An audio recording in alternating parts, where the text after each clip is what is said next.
Hello friends, एक बार फिर से स्वागत है आपका हमारे चैनल में। तो आज के इस वीडियो में हम पढ़ेंगे शुक्लोत्तर युग। तो जो शुक्लोत्तर युग है, इसकी जो समय सीमा है वो है 1936 या 38 से 1947 से। और शुक्लोत्तर युग को छायावादोत्तर युग भी कहते हैं। बहुत ही कॉमन सा ये क्वेश्चन है, उठता है। इसको एक नाम कहा जाता है, दिया जाता है कि छायावादोत्तर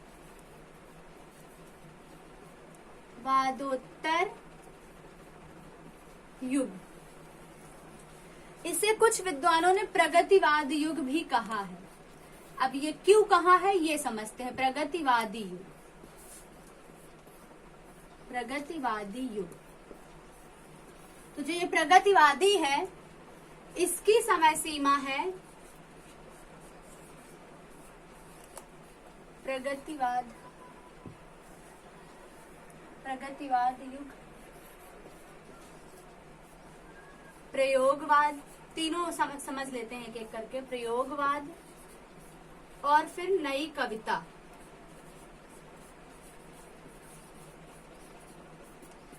तो जो इसकी समय सीमा है प्रगतिवाद की, वो है 1936 से 1943। चूंकि ये 1947 तक है और जो प्रगतिवाद है ये 1943 तक, यानी 1936 से 1943 तक के बीच का प्रगतिवाद युग माना जाता है।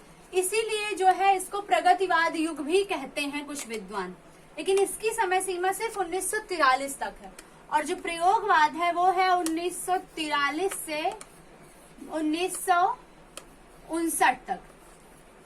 और नई कविता जो है, नई कविता एक प्रकार की पत्रिका संपादित हुई थी। तो जब वो पत्रिका संपादित हुई तो वहां से नई कविता का प्रारंभ माना जाता है। तो जो पत्रिका का संपादन वर्ष है वो 1954 ईस्वी है। और तो इसका जो है प्रारंभ 1954 से माना जाता है। प्रगतिवाद का 1936 से 1943 तक, इसीलिए इसको प्रगतिवाद युग भी कहते हैं। लेकिन इस शुक्लोत्तर युग की जो समय सीमा है वो 1947 तक है। तो कहीं कहीं ये भी इसके अंदर आ जाता है, प्रयोगवाद भी। लेकिन पहले हम बात करते हैं शुक्लोत्तर युग के बारे में, फिर प्रगतिवादी युग, प्रयोगवादी युग और नई कविता के बारे में पढ़ेंगे। तो ये हो गई इसकी समय सीमा। अब आते हैं इसकी प्रवृत्तियां यानी विशेषताओं पर। शुक्ल युग की प्रवृत्तियां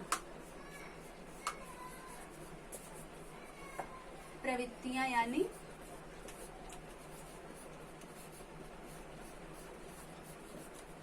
विशेषताएं। तो जो इसकी विशेषता है वो है, एक है कि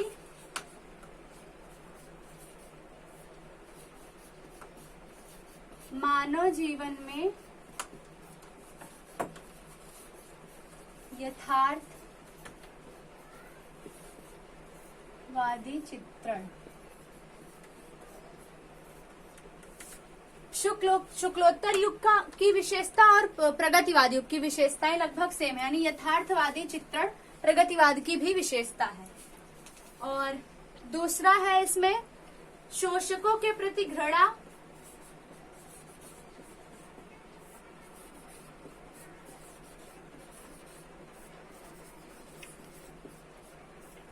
एवं शोषितों के प्रति सहानुभूति। शोषितों के प्रति सहानुभूति। अब ये शोषक और शोषित क्या है? तो शोषक वो है जो शोषण करते हैं और शोषित वो है जिनका शोषण होता है। तो शोषकों के प्रति घृणा यानी शोषण करने वालों के प्रति घृणा, और जो जिनका शोषण होता था उनके प्रति सहानुभूति। ये भी इस युग की विशेषता है। नंबर 3 है प्रकृति के प्रति लगाव। प्रकृति के प्रति लगाव। तो ये जो है वैसे शुक्ल युग की सबसे मतलब महत्वपूर्ण विशेषताओं में से एक है। लेकिन इसमें भी प्रकृति के प्रति लगाव देखने को मिलता है। नंबर 4 है सांप्रदायिकता का विरोध।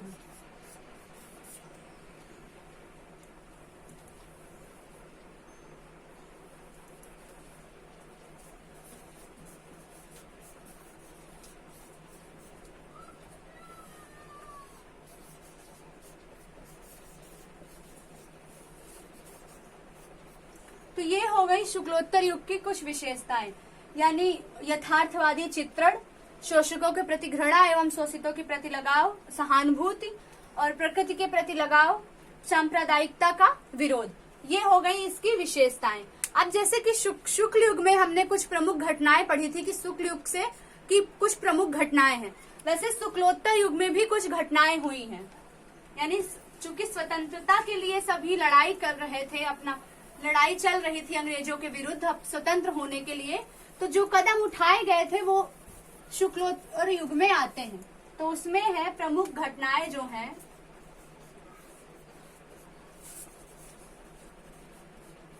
उसमें एक है भारत छोड़ो आंदोलन।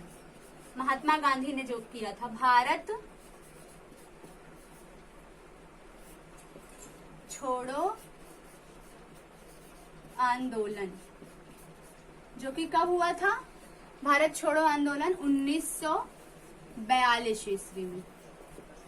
शुक्ल युग में क्या था हमारा? असहयोग आंदोलन था, और इसमें है भारत छोड़ो आंदोलन।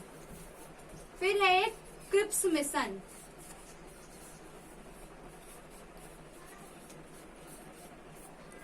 क्रिप्स मिशन, ये भी 1942 ईस्वी में ही हुआ था। एक है CR फॉर्मूला, CR हिंदी में लिख रहे हैं जो कि CR फॉर्मूला, ये है CR फॉर्मूला 1944 में, 1944 ईस्वी में। ये CR फॉर्मूला क्या है? कांग्रेस और मुस्लिम लोग के बीच में कुछ राजगोपालाचारी ने कुछ समझौता या फिर कुछ बातें की थी, तो उन्हीं का जो बात थी वो CR फॉर्मूला के रूप में बाहर आई थी। ये हो गई प्रमुख घटनाएं, भारत छोड़ो आंदोलन, क्रिप्स मिशन, CR फॉर्मूला, और एक है वेबल प्लान, वेबल प्लान,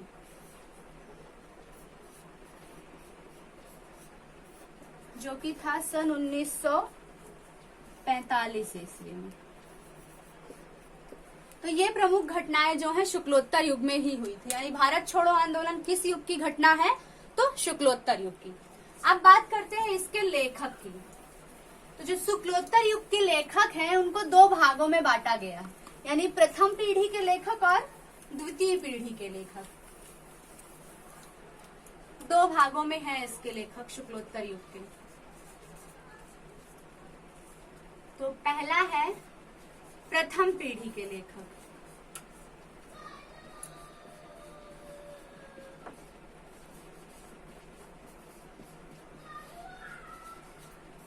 प्रथम पीढ़ी के लेखक।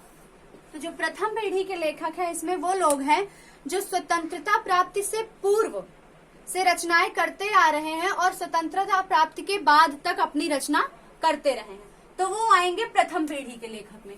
तो इसमें जो लेखक है वो है यशपाल,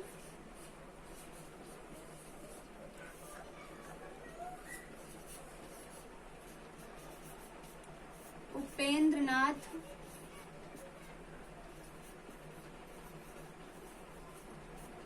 अस्क, रामधारी सिंह दिनकर, रामधारी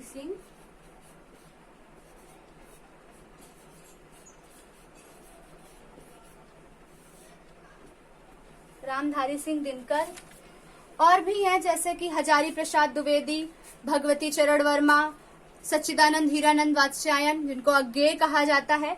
ये सब क्या है? प्रथम पीढ़ी के लेखक। अब है बात द्वितीय पीढ़ी के लेखक। द्वितीय पीढ़ी के लेखक, तो इसमें आते हैं हरिशंकर परिसाई,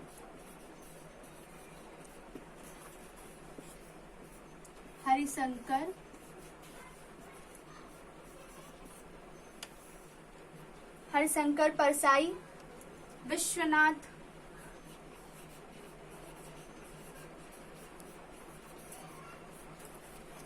विश्वनाथ प्रसाद मिश्र और धर्मवीर भारती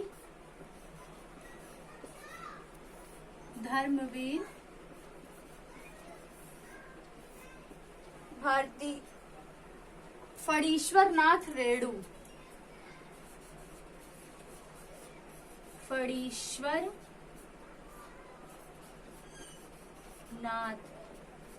रेणु ये भी जो है इसी युग के लेखक हैं। तो प्रथम पीढ़ी यानी जो स्वतंत्रता पूर्व से स्वतंत्रता प्राप्ति के पहले से लिखते आ रहे हैं और स्वतंत्रता के बाद तक लिखते हैं, वो प्रथम पीढ़ी में, और द्वितीय पीढ़ी में जो स्वतंत्रता प्राप्ति के बाद से अपनी रचनाएं स्टार्ट करते हैं वो आते हैं द्वितीय पीढ़ी में। तो ये हो गए इसके लेखक। अब बात करते हैं पत्र एवं पत्रिकाओं की।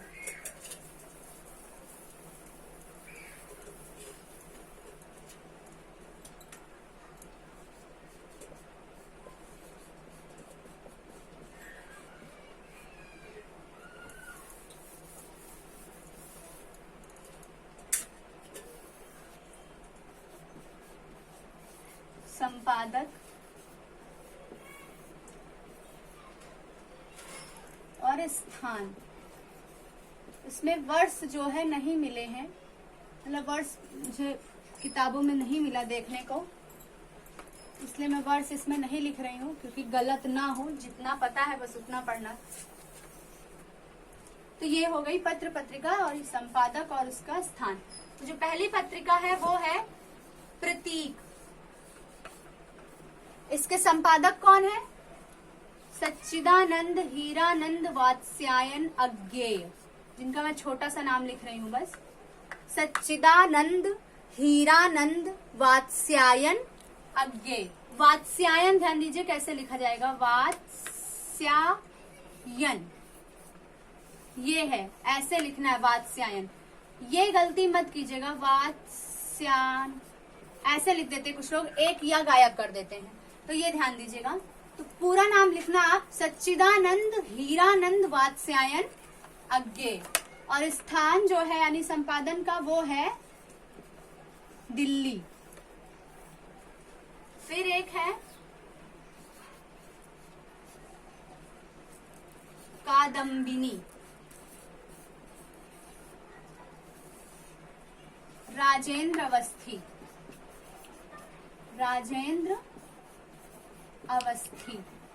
इसके संपादक हैं। ध्यान दीजिए यहाँ पर कादम्बिनी है, और हमने जो है भारतेंदु युग में जो पढ़ी थी वो आनंद कादम्बिनी थी। क्या नाम था उस पत्रिका का? आनंद कादम्बिनी। और उस पत्रिका के संपादक थे बद्री नारायण चौधरी प्रेमघन। यहाँ पर कादम्बिनी है, तो इसके पत्रिका के संपादक कौन है? राजेंद्र अवस्थी। ये पत्रिका भी दिल्ली से ही प्रकाशित हुई है। फिर है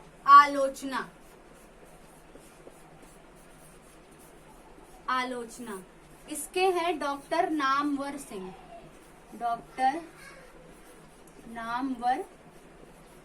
सिंह। इसका भी प्रकाशन स्थान दिल्ली ही है।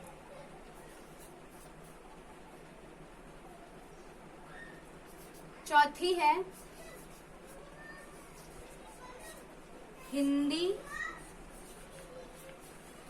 नवजीवन। तो इसके हैं हरिभाऊ उपाध्याय।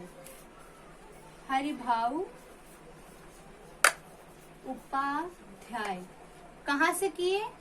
अहमदाबाद।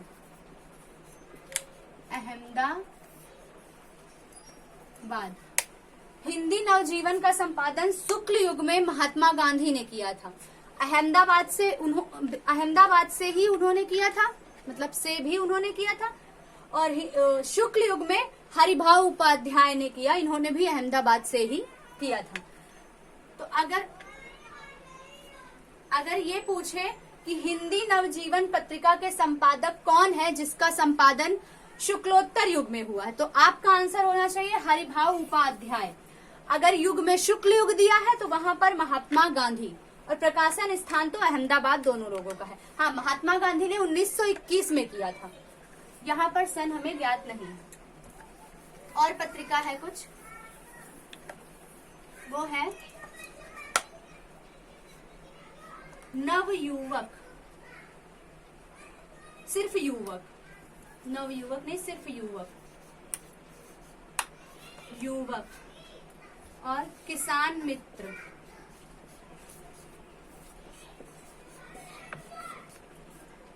किसान मित्र। तो इन दोनों के पत्रिका के संपादक हैं राम वृक्ष बेनीपुरी। कौन है? राम वृक्ष बेनीपुरी। दोनों पत्रिका के संपादक हैं राम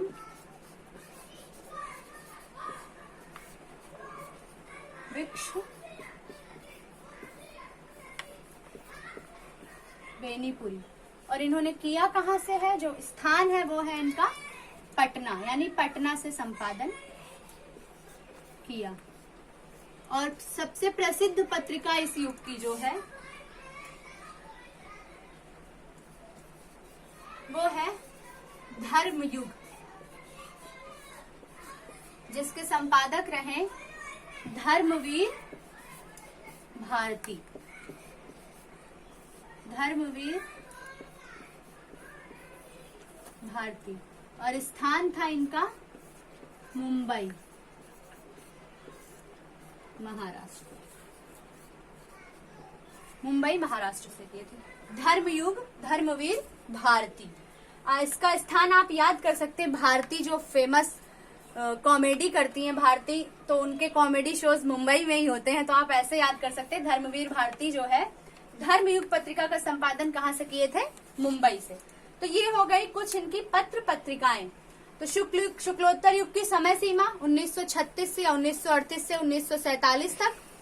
और उसके बाद इसके लेखक हुए जो 2 पीढ़ी में हैं, पहले प्रथम पीढ़ी के लेखक और द्वितीय पीढ़ी के लेखक, फिर पत्र पत्रिकाएं। अब शुक्लोत्तर युग के बाद जो है, यानी 1947 से आज तक के युग को स्वातंत्र्योत्तर युग कहा जाता है।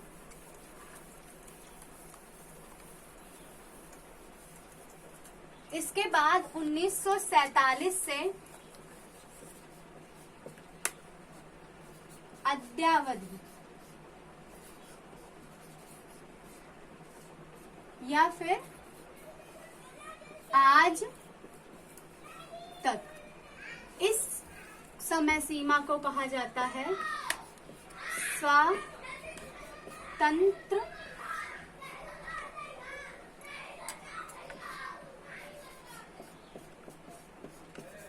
योत्तर युग, स्वातंत्र योत्तर युग। अब इसके बाद हम पढ़ते हैं प्रगतिवादी युग को। प्रगतिवादी युग, इसके बारे में सिर्फ समय सीमा, लेखक और प्रवृत्तियां, ये 3 प्रकार से क्वेश्चन उठते हैं। प्रगतिवाद, तो जो इसकी समय सीमा है वो भी मैंने पहले ही बताया, 1936 से 1943 ईस्वी। अब ये प्रगतिवाद आया कैसे? तो जो छायावाद युग की कविताएं थी, उनकी सूक्ष्मता और अति काल्पनिकता के विरोध तौर पे मार्क्सवादी विचारधारा जो है प्रगतिवाद रूप में आई। तो यहाँ से ये क्वेश्चन उठता है, कौन सी विचारधारा प्रगतिवाद के रूप में आई? तो वो है मार्क्सवादी विचारधारा। मार्क्सवादी विचारधारा।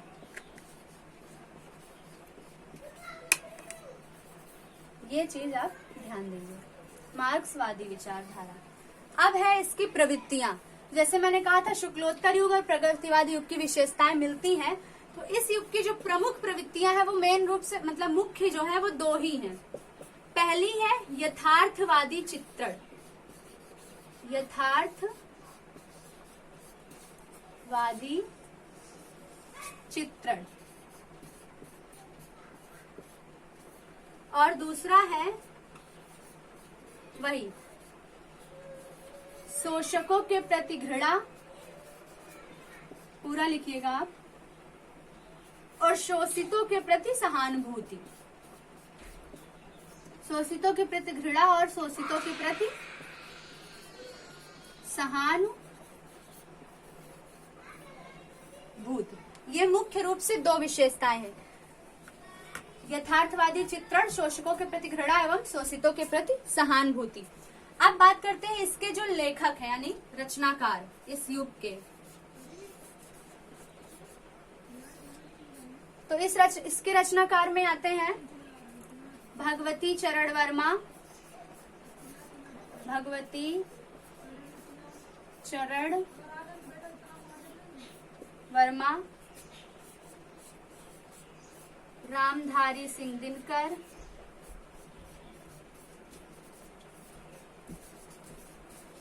रामधारी सिंह दिनकर, और भी बहुत सारे हैं। अगर आप नोट करना चाहें तो मैं बोल दे रही हूँ। केदारनाथ अग्रवाल, शिवमंगल सिंह जिन्हें सुमन कहा जाता है, शिवमंगल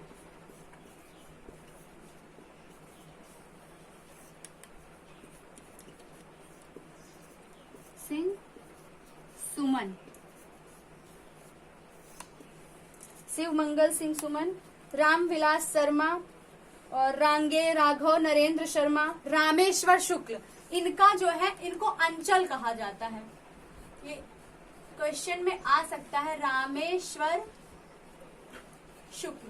क्योंकि बाकी जो है जैसे बद्रीनारायण चौधरी हो गए या फिर सच्चिदानंद हीरानंद वात्स्यायन हो गए, रामधारी सिंह दिनकर हो गए, तो इन लोगों का क्या है दिमाग पर रहता है इतनी बार, लेकिन रामेश्वर शुक्ल ये बहुत कम मिलता है सुनने को इनका नाम। तो इनका पूछ सकते हैं कि इनका क्या उपाधि है, रामेश्वर शुक्ल, इन्हें अंचल कहा जाता है, ये चीज ध्यान दीजिएगा। तो ये हो गए प्रगतिवाद के रचनाकार इतने। इस वीडियो में हमने शुक्लोत्तर युग पढ़ा, उसके लेखक, प्रवृत्तियां और विशेषताएं जो भी हैं, और प्रमुख घटनाएं, प्रगतिवाद।